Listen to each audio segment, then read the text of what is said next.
우리가 지난 주일에 묵상한 말씀 한 절로 요약한다면 13장 10절 말씀이 될 것입니다. 같이 읽어보겠습니다. 시작. 사랑은 이웃에게 악을 행하지 않습니다. 그러므로 사랑은 율법의 완성입니다. 아멘. 모든 율법과 계명은 사랑하라는 명령 안에 다 포함되어 있다는 것입니다. 사랑하기만 하면 모든 율법도 계명도 완성할 수 있다 말씀하십니다. 그렇다면 이 사랑의 명령을 로마 교회와 또 동시에 영동 온누리 교회에 어떻게 구체적으로 적용할 수 있겠습니까? 오늘 읽은 말씀을 통해서 그 실제적인 지침들이 주어져 있습니다. 먼저 이 말씀이 주어진 배경을 이해하는 것이 중요합니다. 로마서를 받아 읽게 된 이 로마 교회는 이질적인 배경을 가진 두 개의 그룹이 함께 공동체를 이루어 예배하고 있었습니다. 한 그룹은 구약과 율법의 전통을 잘 이해하고 있는 유대 배경을 가진 그리스도인들이었고, 또 다른 배경은 이방 사회 헬라인의 영향을 받아왔던 이방인 그리스도인들이었습니다. 예수 그리스도께서 지불하신 대속의 은혜로 구원받았다는 사실에는 동일하게 신앙 고백을 합니다. 그러나 그 신앙을 지켜나가는 신념과 종교적인 방법에는 차이가 많았습니다. 한쪽에서는 중요하게 여기는 것을 다른 한쪽에서는 중요하게 여기지 않았던 겁니다. 한쪽에서는 중요하게 붙들고 있는 어떤 가치들이 다른 사람들에게는 별로 의미 없는 것이었다는 겁니다. 특별히 두 가지 문제가 갈등을 불러일으키고 있었습니다. 하나는 이방 신전에 바쳤던 고기를 먹을 수 있는가 하는 문제이고, 또 하나는 전통적으로 이어온 절기들을 어떻게 지켜야 할 것인가 하는 문제였습니다. 먼저 이방 신전에 드려졌던 음식에 관한 문제를 함께 살펴보겠습니다. 1절 2절 말씀 같이 읽겠습니다. 시작. 여러분은 믿음이 약한 사람을 받아들이되 그의 견해를 논쟁거리로 삼지 마십시오. 어떤 사람은 모든 음식을 먹을 만한 믿음이 있으나 믿음이 연약한 사람은 채소만 먹습니다. 아멘. 이 첫 번째 문제는 매일같이 일상적으로 대하는 음식 먹는 문제였다는 겁니다. 유대인들은 예수 그리스도를 메시아로 믿어 거듭났지만 그들이 그동안 조상적부터 지켜왔던 율법의 여러 전통들을 소중하게 여겼습니다. 율법에 정결하다고 여기는 음식 곧 코셔만 먹으면서 살아온 겁니다. 지금도 메시아닉 주라고 부르는 믿는 그리스도인들, 유대인들은 다른 이방인들에게는 활짝 열려있는 음식에 대한 규례가 자신들에게는 조상적부터 주어진 율법이었기 때문에 지금도 자신들은 지켜야 한다고 믿고 있습니다. 나쁜 건 아니죠. 그들 민족에게 주신 특별한 그 계약과 그리고 율법을 지켜나가는 좋은 마음입니다. 그러나 지금 그들은 세계 심장부이면서 국제도시 이곳과 함께 국제도시인 로마에 살고 있었고, 이전에는 상종하지도 않았던 이방인들과 함께 공동체를 이루어 예배하는 백성이 되었습니다. 특히 로마 제국에는 수많은 신전들이 있었고, 신전마다 제물로 드려졌던 고기가 자연스럽게 시장으로 쏟아져 들어오고 있었습니다. 시장에서 구입한 대부분의 고기가 제물로 이미 1차 드려졌던 것이었기에 경건한 그리스도인들 중에는 우상에게 드려졌던 제물을 먹지 않기 위해서 아예 고기를 먹지 않거나 특별히 가려서 먹기도 하고, 일부는 채식주의자가 되기도 했습니다. 한편 로마와 다른 이방 지역 출신의 그리스도인들, 그들에게는 신전에서 나오는 고기를 먹는 것이 전혀 갈등이 없습니다. 어린 시절부터 늘 생활처럼 그렇게 해왔던 것이고, 또 자신이 예수 믿고 보니 진짜 하나님을 만나고 보니 우상은 다 헛것이라는 걸 알게 된 겁니다. 저거는 그냥 사람들의 조각품일 뿐이지 저기 살아있는 어떤 존재가 있는 것이 아니라는 걸 알게 되었기 때문에 설사 그것이 우상의 제물로 드려졌다 할지라도 그냥 그것은 고기일 뿐이다, 음식일 뿐이다, 모든 것을 감사함으로 받으면 버릴 게 없다는 신념을 가지고 있었다는 겁니다. 이렇게 전혀 다른 두 배경을 가진 두 그룹이 한 공동체를 이루어 신앙생활을 하다 보니 서로의 견해를 비판하고 또는 논쟁거리로 삼고 있었다는 겁니다. 그렇다면 이에 대한 바울의 처방은 무엇이었을까요? 3절 4절을 같이 읽겠습니다. 시작. 먹는 사람은 먹지 못하는 사람을 업신여기지 말고 먹지 못하는 사람은 먹는 사람을 판단하지 마십시오. 이는 하나님께서 그 사람을 받으셨기 때문입니다. 여러분이 누구이기에 남의 종을 판단합니까? 그의 서고 넘어지는 것이 자기 주인에게 달려 있습니다. 주께서 그를 세우실 수 있으니 그가 세움을 받을 것입니다. 아멘. 신전 음식을 먹는 사람이든 끓여서 안 먹는 사람이든 서로 업신여기거나 판단하지 말아라 하는 겁니다. 실제로 음식을 먹느냐 먹지 않느냐보다 더 중요한 건 공동체에 일어나는 그 갈등으로 인해서 공동체가 와해되는 것이다 하는 것입니다. 우리가 판단하지 말아야 할 이유를 세 가지로 오늘 본문은 설명합니다. 이 세 가지는 사실은 우리의 신앙 공동체 안에서 우리도 자주 서로 판단하고 정죄하고 논쟁거리로 삼고 있기 때문에 이게 우리에게도 그대로 적용될 수 있는 것들입니다. 첫 번째는 하나님께서 그 사람을 받으셨기 때문이다는 겁니다. 그가 유대인이든 헬라인이든 야만인이든 하나님께서 그의 부족함과 허물이 많은 줄을 다 아시면서도 하나님이 받으셨습니다. 하나님이 받으신 사람입니다. 그를 자녀로 받아주셨고 그에게 영원한 생명을 주셨고 그에게 새 생명을 허락하여 주셨습니다. 둘째, 그 사람의 옳고 그름을 판단하는 분은 오직 하나님밖에 없습니다. 주인 되신 하나님께서 당신의 종을 판단하고 결정할 것입니다. 우리에게 맡긴 역할이 아닙니다. 오로지 그것은 하나님께만 달려있는 일입니다. 셋째, 설사 혹 그가 지식이 없어 넘어졌다 할지라도 혹 그의 선택이 잘못됐다 할지라도 그를 온전하게 세우실 분은 하나님이시다는 겁니다. 하나님이 그의 부족하면 부족한 대로 늘 교훈하시고 새롭게 하셔서 성숙하게 할 것이고 변화되게 할 것이고 더 온전한 하나님의 사람으로 빚어갈 것이다. 그러기에 판단과 정죄하는 일을 멈추라는 겁니다. 저와 여러분이 이루고 있는 이 교회 공동체에도 굉장한 다양한 배경을 가지고 있는 사람들이 모이는 곳입니다. 예수 그리스도를 나의 구주로 믿는다는 사실 외에는 같은 것이 하나도 없는 사람들의 집합이 교회입니다. 여러분 세상의 동아리나 클럽이나 우리가 모이는 모임들을 보십시오. 다 서로가 공유하는 그 무엇을 가지고 있습니다. 그래서 좋아서 만납니다. 싫으면 안 가면 그만입니다. 그런데 교회는 나의 성격이나 내가 가지고 있는 여러 가지 배경과 전혀 다른 사람들인데 예수 그리스도를 나의 구주로 믿는다는 사실 때문에 우리가 주의 몸에 지체가 되었고 함께 모여서 예배하고 있는 겁니다. 개인의 성품, 신앙적인 배경, 신념과 가치관 다 다릅니다. 신앙의 정도도 다 다르죠. 깊은 은혜를 체험하고 그야말로 오늘 우리가 찬양으로 고백한 것처럼 죽어도 주를 위해 살아서도 주를 위해 주님 앞에 자신의 모든 걸 드릴 수 있는 사람도 있거니와 어떤 사람들은 작은 일로 시험에 빠지기도 하고 들쑥날쑥 불안정한 신앙생활 겨우 지켜나가는 분들도 없지 않습니다. 어떤 분은 신앙생활 시작한 지 얼마 되지도 않았는데 믿음이 쑥쑥 자라 정말 하나님 기뻐하실 만한 온전한 예배자가 되는가 하면 어떤 사람은 수십 년 교회를 다녔는데 늘 그냥 겉돌기만 하고 신앙이 들었는지 말았는지조차도 잘 보이지 않는 그런 사람들도 있단 말이죠. 이렇게 다양한 사람들이 모인 곳이 교회입니다. 그러므로 그 누구도 또 다른 어떤 사람을 업신여기거나 판단하면 안 됩니다. 한국에서 신앙생활하는 우리에게는 신전 우상에게 드려진 제물 먹는 문제 많지 않을 겁니다. 명절에 제사상에 올려진 음식 그리스도인이 먹어도 되는가에 대한 갈등들은 없진 않을 겁니다.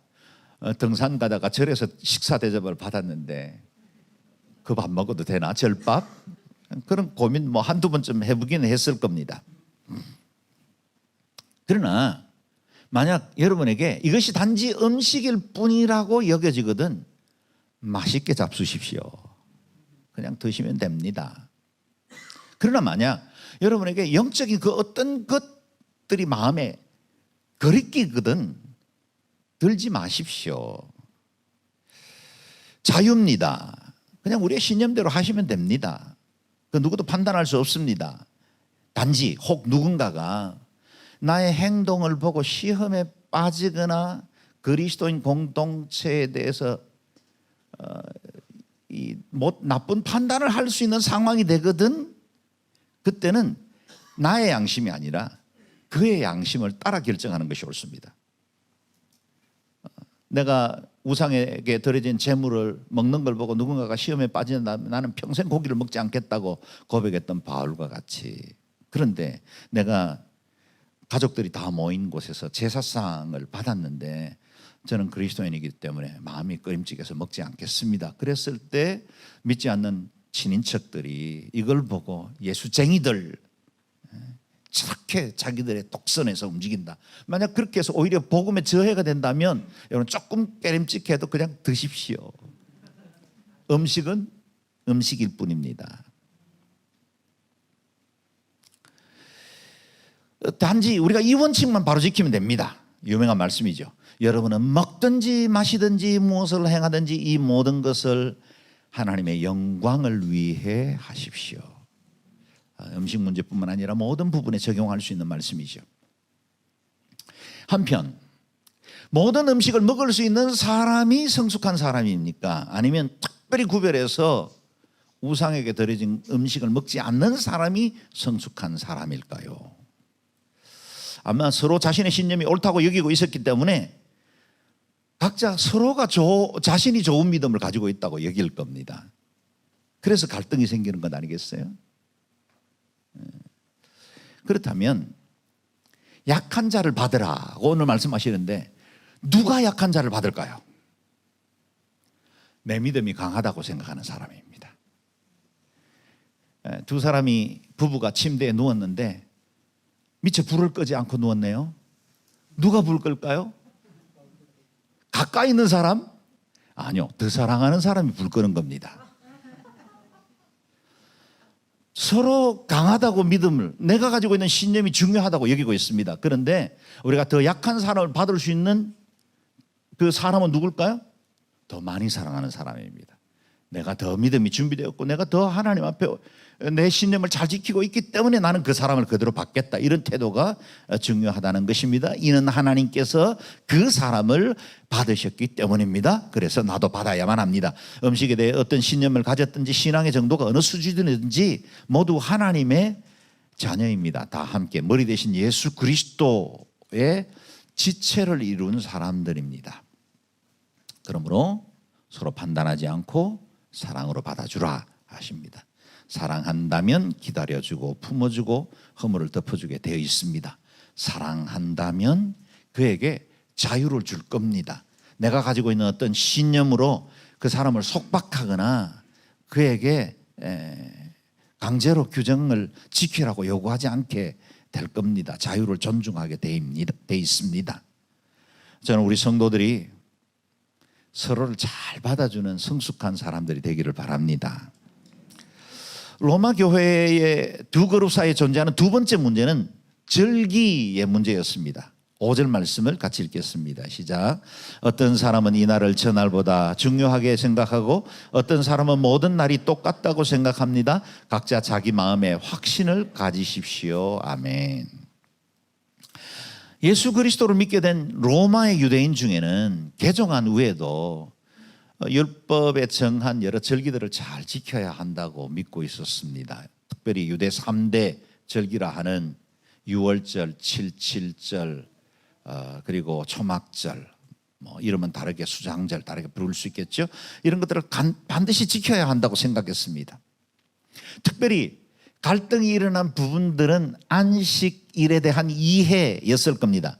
유대인들의 전통은 금요일 해질 때부터 토요일 해질 때까지를 하루로, 그것을 안식일로 구별해서 지켰습니다. 그러나 신약의 교회는 예수님께서 부활하신 부활의 첫 새벽, 그것을 주의 날로 구분했고 지금도 우리는 그렇게 날들을 지키고 있습니다.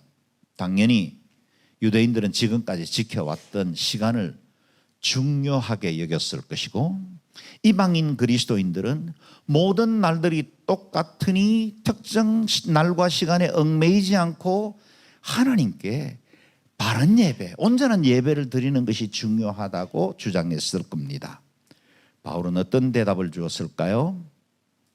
본문 후미에 각자 자기 마음에 확신을 가지십시오. 굉장히 모호한 답을 주신 겁니다. 어느 날을 중요하게 여기든지 모든 날을 똑같이 여기든지 각자 자기 마음에 확정하면 된답니다. 엄청난 자유죠. 이것이 답이다 라고 선을 명백하게 그어주면 우리가 오히려 더 편하겠는데 그렇게 하지 않았습니다.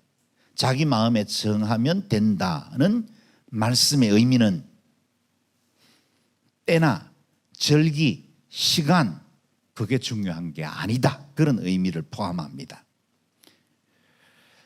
이방 신전에 바쳐진 제물을 먹을 수도 있고 먹지 않을 수도 있습니다. 때와 절기에 관한 것도 특별한 요일과 날을 구분하여 지킬 수도 있고 모든 날을 똑같이 귀히 여길 수도 있습니다. 그것이 중요하지 않다는 겁니다.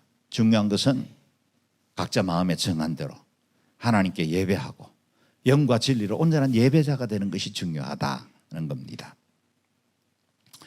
오늘 이 교회는 코로나 팬데믹 시간을 거치면서 토요일도 주일로 정하여 예배드리고 있습니다. 토요주일 예배라 그렇게 부릅니다.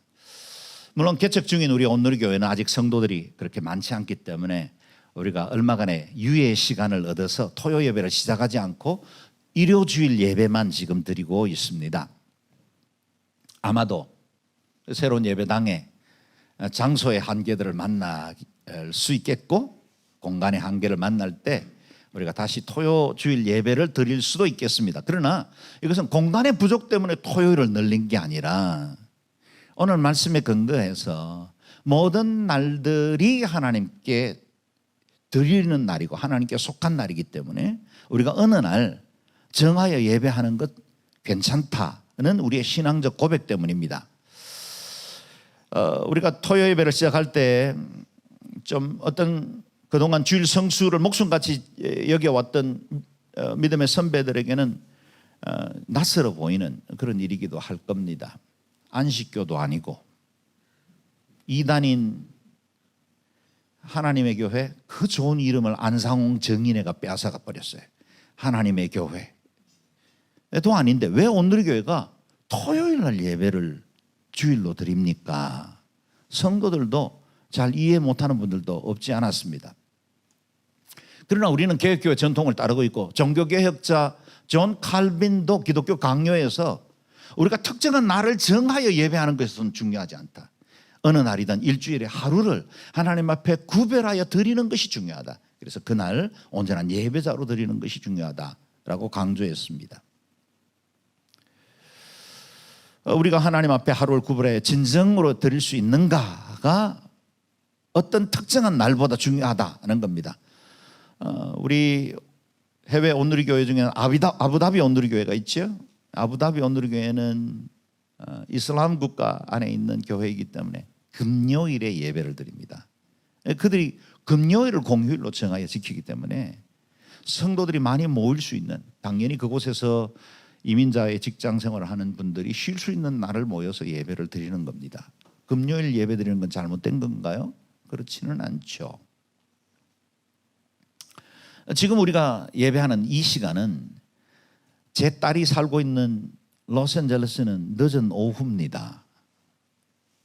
다시 말해 지구는 둥글고 시간차는 여러 가지로 존재하기 때문에 우리가 구별하여 드리는 그 시간이 중요하지 날과 시로 정해진 어떤 날이 중요하지 않다는 겁니다. 할 수만 있다면 일요주일뿐만 아니라 토요주일, 다른 모든 날들도 우리가 주님 앞에 구별해서 드릴 수만 있다면 더욱더 귀하고 좋은 거죠. 그래서 각자 마음에 확신한 대로 하면 됩니다. 그렇다면 각자 마음에 확신한 대로 어떻게 예배해도 상관없다는 뜻입니까? 그래도 괜찮기는 하지만 이어지는 6절에 굉장히 중요한 원칙 하나를 말씀하고 있어요. 같이 읽어봅니다. 시작. 어떤 날을 중요하게 생각하는 사람은 주를 위해 중요하게 생각하고 먹는 사람도 주를 위해 먹으니 이는 그가 하나님께 감사하기 때문입니다. 먹지 않는 사람도 주를 위해 먹지 않고 하나님께 감사드립니다. 가장 눈에 띄는 단어가 뭘까요? 주를 위해라는 거예요. 주를 위해, 주를 위해, 주를 위해. 3번이나 반복합니다. 우리 마음에 각자 확신을 가질 수 있다면 음식에도 자유할 수 있습니다. 때와 시간에 대해서도 자유할 수 있습니다. 그런데 그것이 반드시 주를 위한 것인지는 점검해야 한다. 그것에 대한 확신이 있을 때 마음에 확신한 대로 행하면 된다는 겁니다. 우리의 행위의 기준이 우리 자신이 아니라 주님이시다는 겁니다. 내가 편애하는 날, 내가 선호하는 기호에 따르는 게 아니라 주님의 뜻에 맞아야 하고 주님이 기뻐하실 수 있는 것인지를 반드시 점검하고 확신에 거해야 한다는 겁니다. 주를 위해 특정 날도 중요하게 여기고 주를 위해 먹기도 하고 먹지 않기도 해야 한다는 것입니다. 예수 믿는 사람들 술 마셔도 될까요? 됩니다. 담배 펴도 될까요? 됩니다. 그것이 구원을 결정하는 필수 요소가 아닙니다. 이렇게 아직 여러 가지 모든 것이 불편한 예배당에 와서 예배할 수도 있고, 여러분 응접실에서 편안하게 소파에 기대면서 예배 드릴 수 있습니다. 진심으로 예배할 수만 있다면 장소도 중요하지 않고, 또 주일날 가족들하고 친구들하고 놀러 하루 종일 가서 놀다가 밤에 돌아와가지고 유튜브로 재생해서 예배 드려도 됩니다. 진짜 된다니까요.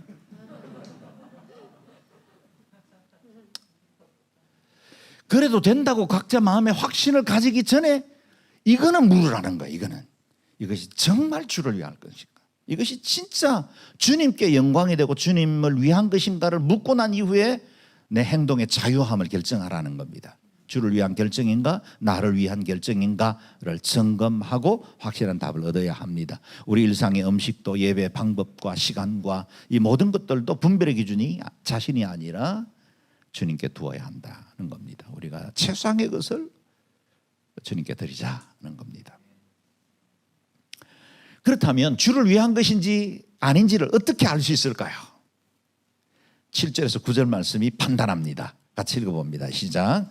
우리 중에는 아무도 자기만을 위해 사는 사람이 없고 자기만을 위해 죽는 사람도 없습니다. 우리는 살아도 주를 위해 살고 죽어도 주를 위해 죽습니다. 그러므로 죽든지 살든지 우리는 주의 것입니다.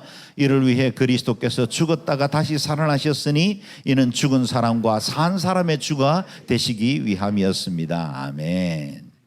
그리스도인인 우리는 자기만을 위해서 살다가 자기 인생의 목적을 위해서 달리다가 죽을 수는 없다는 겁니다. 내 인생이 내 것이고 내 임의로 살다가 죽으면 그만이지, 우리는 그렇게 말할 수 없는 사람이 되었죠. 왜냐하면 우리의 생명과 삶의 기회는 모두 주인 되신 하나님께서 우리에게 양도해 주신 것이고 청지기로 살도록 빌려주신 것이고, 또 때가 되면 그 모든 것을 하나님 앞에 결산해야 할 때가 오기 때문입니다. 그래서 저와 여러분 이렇게 고백할 수밖에 없죠. 우리는 살아도 주를 위해 살고 죽어도 주를 위해 죽습니다. 그러므로 죽든지 살든지 우리는 주의 것입니다. 얼마나 담대하고 얼마나 놀라운 고백입니까? 저와 여러분의 고백이 바울이 주님 앞에 올려드린 이 고백과 같기를 주의 이름으로 축복합니다. 주님, 우리가 주의 것이니 잘 살아서 모든 것이 형통하면 감사하겠거니와 때로는 실패하고 망해도 괜찮습니다. 건강 주시면 늘 감사하지만 병들어서 일찍 죽어도 괜찮습니다. 모든 것에서 우리 가족들이 다 사랑하고 서로 안에 존중과 하나됨이 있었으면 더할 나위 없이 감사하겠거니와 혹 갈등도 있고 마음 아픈 일들 생겨도 괜찮습니다. 사람들에게 둘러싸여 늘 사랑받고 좋은 교제를 이루는 그룹들이 있다면 감사하겠거니와 때로는 왕따 당하고 때로 사람들 앞에서 외롭게 홀로 밤을 지새야 하는 일이 있더라도 감사합니다. 이게 오늘 이 고백입니다. 말씀은 은혜로운데 우리의 현실로 적용해 보면 쉽지 않은 고백이에요. 근데 이 고백이 저와 여러분의 고백이 되기를 바랍니다.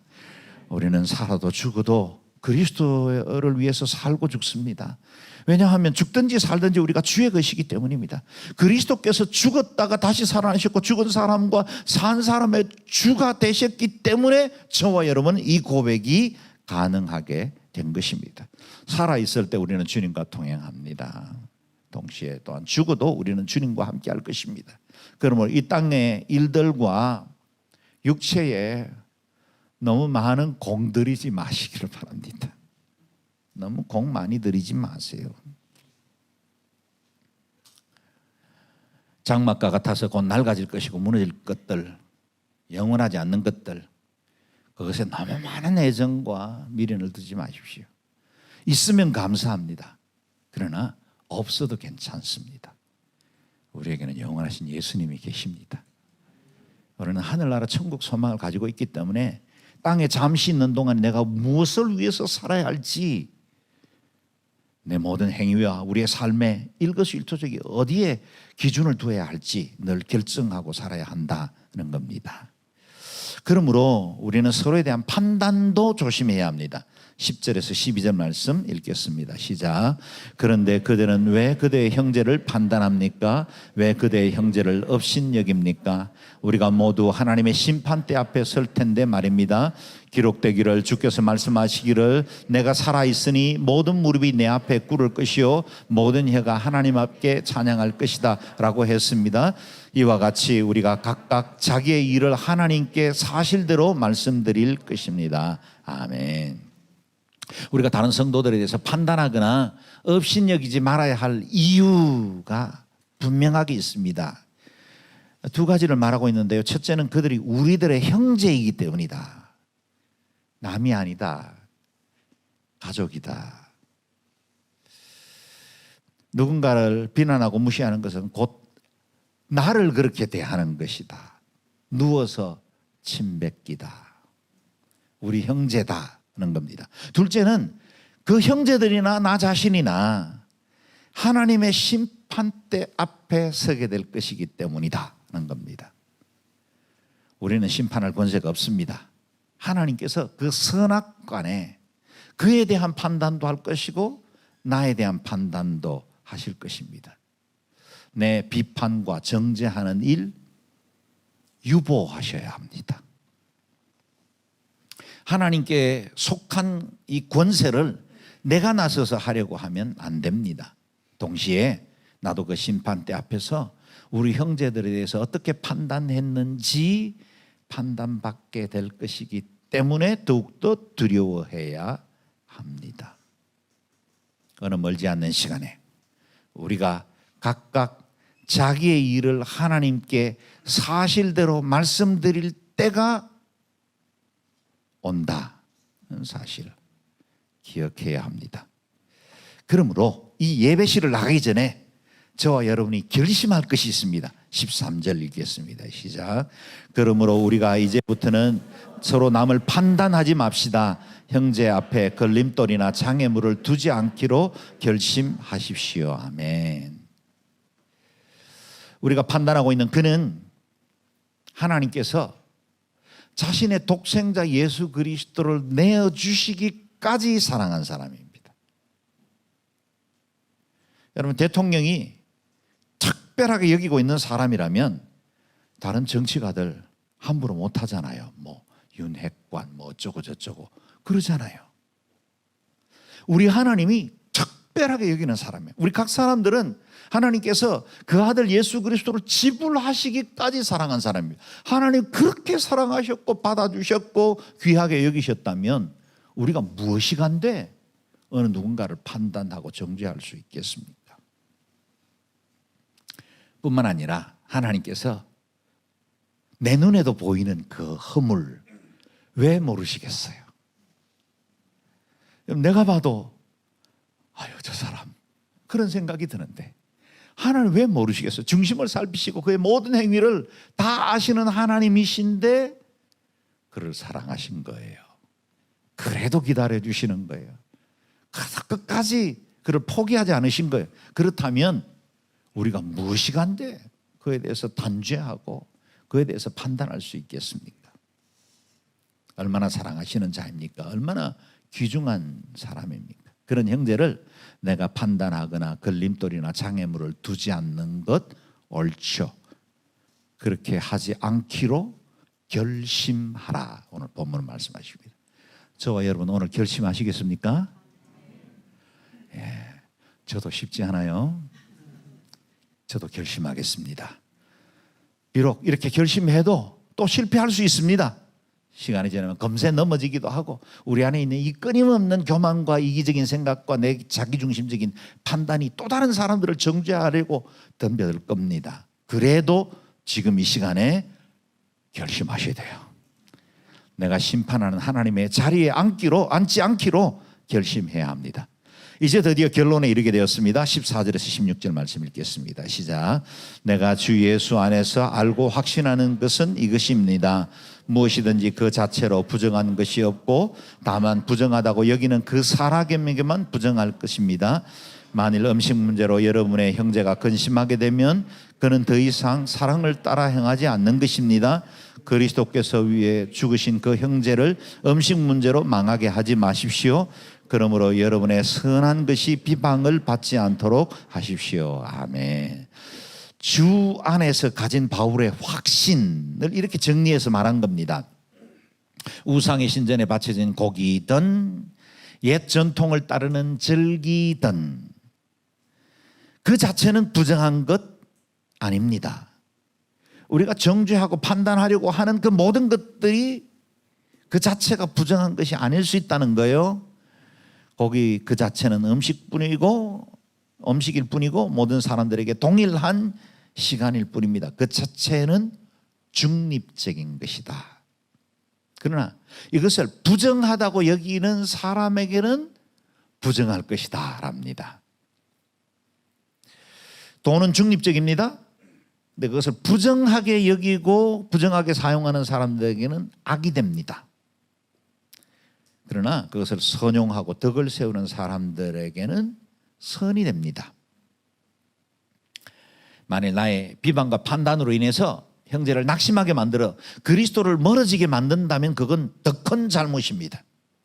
그리스도께서 자신을 내어주시기까지 사랑한 형제를 비본질적인 문제로, 본질과 비본질적인 문제로 망하게 만들면 안 됩니다. 그것이 아무리 선한 동기를 가졌다 할지라도 형제를 넘어지게 만든다면 그것으로 인해서 오히려 책망을 받게 될 것이다 하는 겁니다.